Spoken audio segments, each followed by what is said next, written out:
Hello and welcome to the Real Life Show, ladies and gentlemen. This is a segment that we call Real Life Insights, where I bring you nuggets. Now, I bring you pros, pundits, and experts, specialists, to help me do this. Now, the big boss here, we're doing part 2 of her topic. She was tackling mistakes that people make during interviews. Boss, Madam Chibwe, welcome to the show. Thank you very much, Jonathan. Thank you very much to the audience. You look awesome. You look awesome. Thank you. So last week, you know, when that video came out, I received a lot of feedback, and which is positivity for us, because it shows that we are providing information that is helping people, and also it shows that people are very ignorant concerning these things, right? Yeah. Yeah. So you talked about the mistakes that many people do, terrible mistakes during interviews. I remember you talked about time. People don't keep time. People dress anyhow. You know, they come with their phones. Yes. They haven't researched. Now, someone commented on the issue of dressing when I asked to say, is a suit a must? Someone says, I want a job. I don't have a suit. How should I present myself in the interview? No, okay, fine. If they don't have a suit, they need to be smartly dressed. Okay. Just a normal shirt, but not too flamboyant. A normal white, blue, you know, with a nice tie.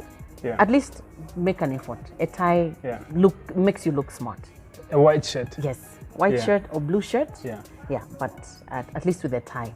Okay. I'm sure you can get a tie from even a secondary school child. You can go and say, oh, hey, I need a tie. Your uniform. Yeah, as long as it doesn't have the the badge or something, but something plain. Okay. Yeah. Okay. But at least a tie will make you look smart, and it will show that you made an effort. Great. Yes. I forgot to introduce you. You are Madam Chibwe. She's the human resource expert, head of HR in one of the biggest institutions, financial institutions in Zambia. Now let's dive into part 2 of this conversation. What do you have for us today? Okay, so part 2. So those the things we talked about last time. Were basics. Yeah. But these ones, and these are things that you can see. Yeah. But what I've brought today is part 2. And then these are things that sometimes you might not think much about, but they really do matter. Okay. Yeah, and I think one of them, the first one, is speaking ill of your previous employers. Don't come into an interview and start talking about how they mistreated you, how they did this and that, and that. I mean, obviously, there's going to be a time when we're going to ask you why did you leave your previous? Yeah. And when we say, why did you leave? Just say, maybe it was time to leave, I'm looking for growth, or I'm looking, but don't start talking about how they mistreated you, how you were not getting along with your supervisor, how you were not getting along with your fellow employees and whatnot. Because now that means that as a person on the interview panel, I start thinking maybe the problem is you. Okay. You know, but so that's the message that you are sending to the new prospect employer. Yes. Okay. That you may be the difficult person, you know, because when you think about it, everybody has to find a way to get along with someone you work with. Yeah. Because you're not working with anyone from your family, but find a way. So even if you feel you were mistreated or some injustice was done, just don't say it. Don't talk about it. Yeah, like that. Maybe later when you get employed, you obviously get close to one person or two people. Then you can explain and say, oh, this is what I experienced, but not in the interview panel. Okay. Yeah, because that just shows some negativity. We start thinking twice about employing you. So yeah, just keep it to yourself. Maybe later you can come and tell me what happened. You know? Yeah. Great stuff. Yeah. And then another issue is not preparing for common questions. Okay. In an interview, there's common questions. So they'll ask you to tell us about yourself. About yourself. Yeah. We'll ask you normally we'll ask you about your salary scale or what you're expecting. Yeah. That's a common question. Be ready to answer it. No matter what happens, be ready to answer it. We want to see what you think about yourself and what you think about your self-worth.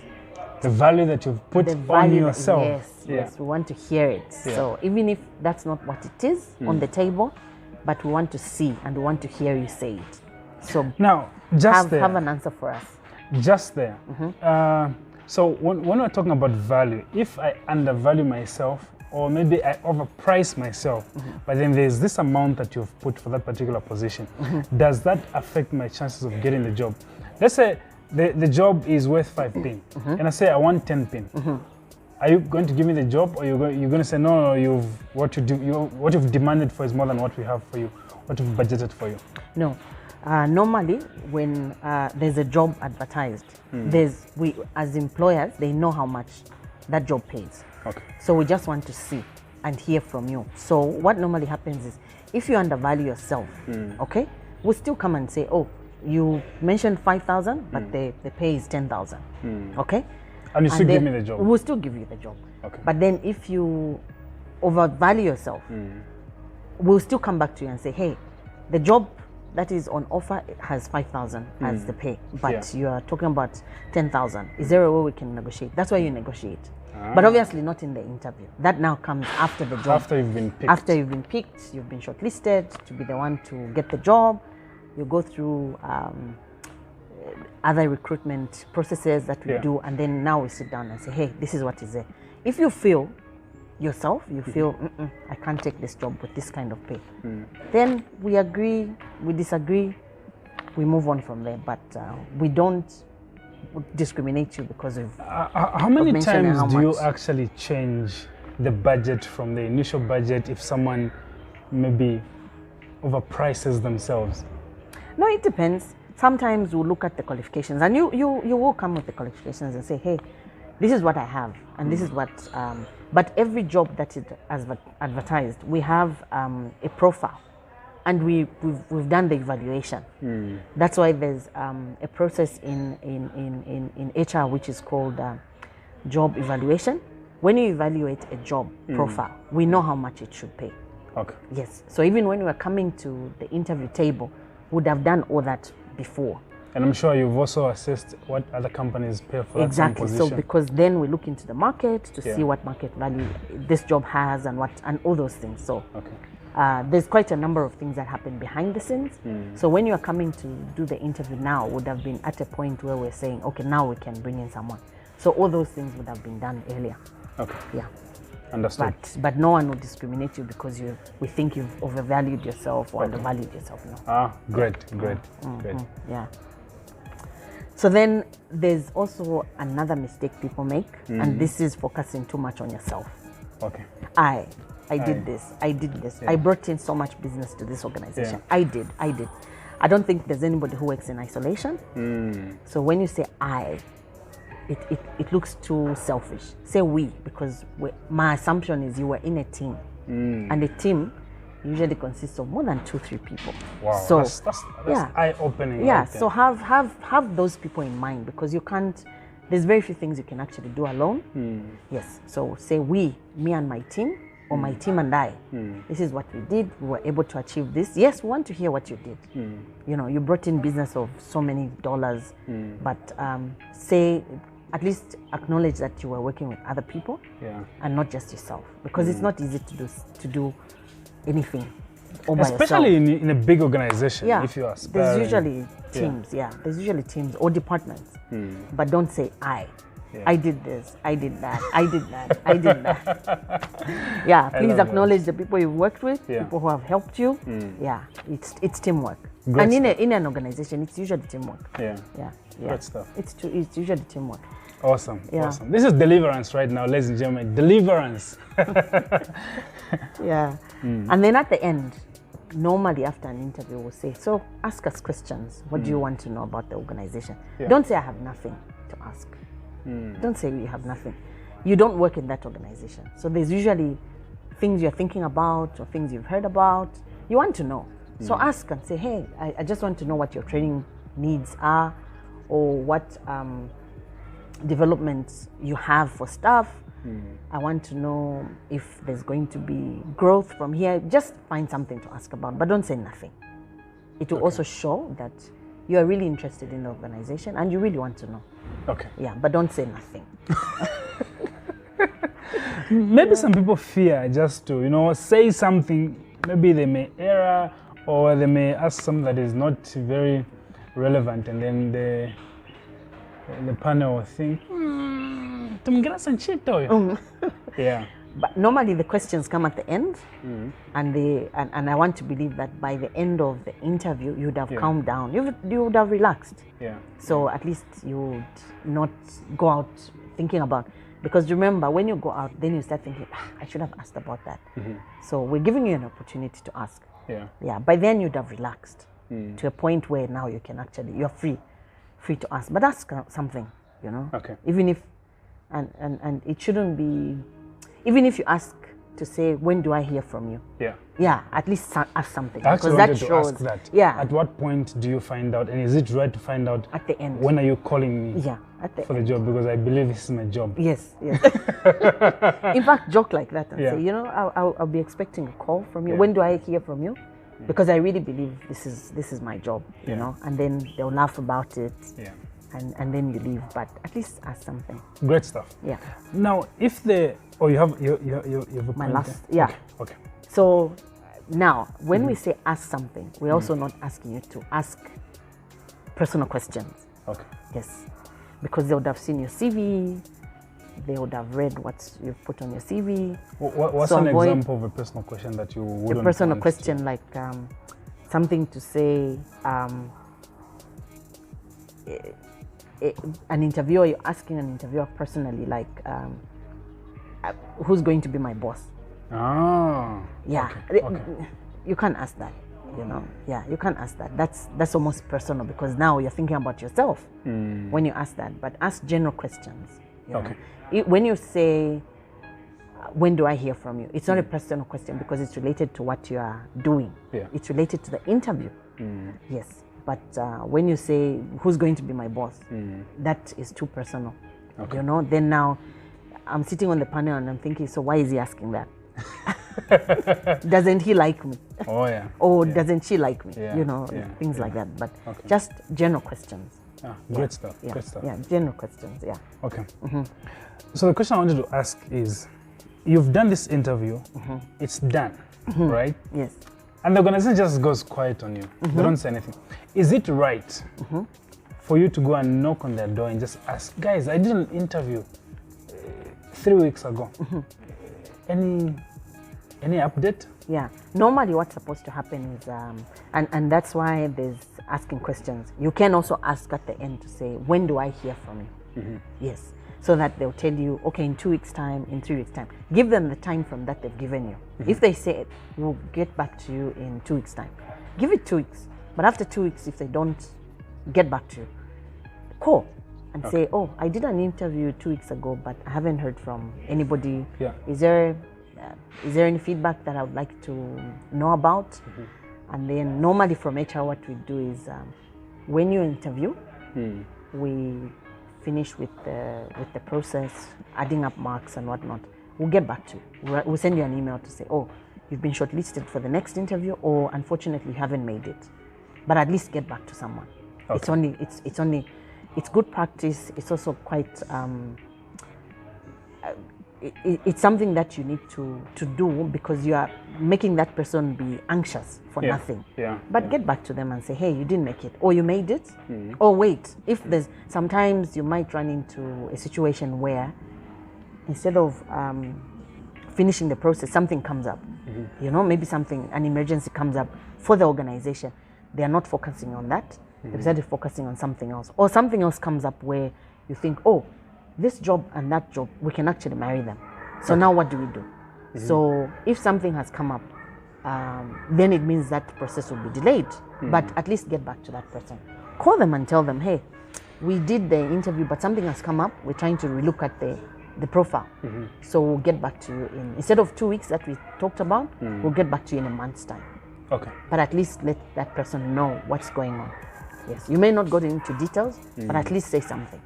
So that you put that person at ease. Yeah. Great stuff. Yeah, you put that person at ease. Yeah, this one is controversial. Yeah. But I need to bring it up because it's like I mentioned in the previous interview. Yeah. Body language is very important. So when you have poor body language, and by poor we're saying you're slouching in your seat. Don't slouch. Even if the chair is comfortable like this one I'm sitting on, sit upright. You don't want to look too comfortable, No. like you're at home. Yeah. Just have a good posture, and then look at the interviewers in the eyes. Yeah. You know, look at them in the eyes. They say the eyes are the windows to the soul. So when you are speaking, and you're looking elsewhere down, you're looking, you know, it shows some character flaws sometimes. Yeah, like there's something you're trying to hide.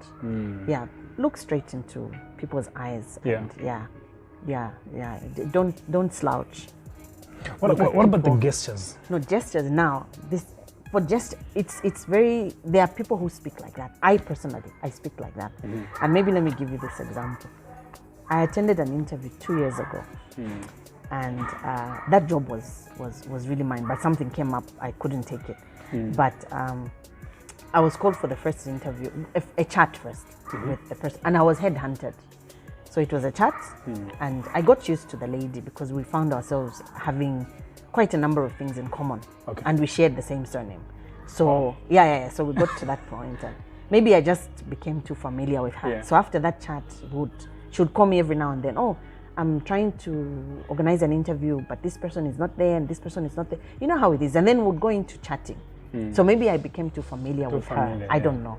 So anyway, the first, I think I had 2 chats with her before the first formal interview. And there were 3 ladies sitting on the panel, and we had that interview. After that interview, 2 days later, she called me, the same person, and I was supposed to be reporting to her. So I think I became too familiar with her. But big mistake I made. So anyway, I after 2 days, she called me and said, hey, we've now got our MD, our CEO is available on this day. Please come on this day. This is an interview with the CEO. You made it. So we shortlisted you. From the so you made it. I made it from on her interview. Yes, on her interview, and the formal interview I made it. So now it was time for CEO. Yeah. So I went into the interview and I sat, and CEO was there. Was she there as well? Yes, she was there, and in fact she was sitting right opposite myself, and then the 2 ladies were sitting the side. So I was sitting just directly opposite her, and then the CEO was sitting the side. So we started the interview, and we were talking, and then he asked me a question. And I was trying now to refer to our previous interview or chat. Yeah. And I pointed at her and I said, like I was mentioning too, and then I mentioned her name. And then the CEO says, Chibwe, he actually called my name. Chibwe, you can't do that in an interview. You can't point at somebody directly in your interview. Wow. Yeah, that was, that was, I think, one of the most humiliating times. You froze. I froze, but I told myself, I've lost this job. Okay? Immediately I told myself. You knew right there and then? Yes, I told myself, this job is not mine anymore. And because it's not mine, let me just finish with the interview. And we continued talking. I said sorry to her. I said, oh, I'm so sorry. And then now, because I'm so used to speaking with my hands, I put them under the table and I did this. And I can tell you, even that was a struggle because I want to make a point and I want to do this. But, after what I had done, so I did this. And I continued talking, and there was actually a big issue we were discussing, which is bent on governance. And he tried to ask me here, ask me there, and I was just, on point to say, I can't do this. It's against the law and whatnot. He really tested me. Anyway, after that, I picked up after the interview, I said thank you, and I picked up my bottle of water. And she followed me, the same lady, and said, oh, I'll get back to you. I said, oh, thank you very much. And I left. When I got into the car, I called my mentor. And I said, you can't believe what I've done. She said, what did you do? I said this. Then she said, I think maybe she was trying to console me, but she said, oh, okay, yeah, okay, that was bad. But he shouldn't have said that to you in front of everybody. Maybe he should have told the lady or followed you or said something, but he shouldn't have done that. She just told me, no, it's fine, don't worry, maybe it wasn't. But then anyway, what have you learned from the whole experience? Then I said, I didn't even know I do that. So I think maybe for me it's a lesson. And I was happy he said it. It may not have been appropriate, but I was happy he said it. Anyway, I left and that was it. But what I realized was maybe it was she also felt bad, the lady, So when I went home, I called her and I said, I'm so sorry. It wasn't personal. This is just who I am. But I realized it's probably a blind spot for me. Yeah. So now that someone else has pointed it out, I'll be careful next time. Yeah. And she said, no, sorry. Don't worry about it. I didn't even feel offended or anything. I think for me, it's, I thought you were nervous. That's what she said. And I said, yeah, it's, the CEO was there. The CEO. Obviously, you get nervous. Anyway, after that chat, I was actually just like, okay, I've lost this job. You know, the next day she called me and said, the job is yours. I couldn't believe it. I said, the job is mine? Yes. And I said, but what happened? She says, no, the CEO actually is very impressed with you, especially that you stood your ground on the governance issue. Wow. That job is yours. Wow. And we did the process. I went and signed the contract and whatnot. But unfortunately, while I was serving my, just before while I was serving my notice, something came up. Okay. And I couldn't take the job. It's a long story. Okay. I couldn't take the job. Yeah. But so yeah, that's poor body language. Yeah. And that's a typical example of what happened. Yeah. I've never attended an interview after that. So I don't know how. You're the boss. You now fire people. I haven't attended an interview after that, but yeah, let's see. But it's a typical example of mistakes that we make. Great and I learned from it myself. So you can imagine how I felt really, really bad. But yeah. And then the same lady actually called me maybe 2 months later and said, hey, I still want you to come on board. Wow. Can you come on board? I said, no, I can't, not at this point. Yeah. But yeah. Great. Yeah. So that's just a typical example of poor body language. Yeah. So for people who speak with their hands like me, just find a way to organize yourself and find a way. But the way I did it, I was actually giving an example, and I did this, and it was just But anyway, that's great stuff. Great stuff.